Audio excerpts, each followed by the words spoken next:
थोड़ी देर rest KIA, उसके बाद फिर से घास काटने जा रहे हैं पापा।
ये क्या है?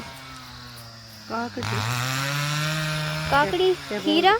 खीरा हाँ, हमारे देशी भाषा में काकड़ी। खीरा बोलते।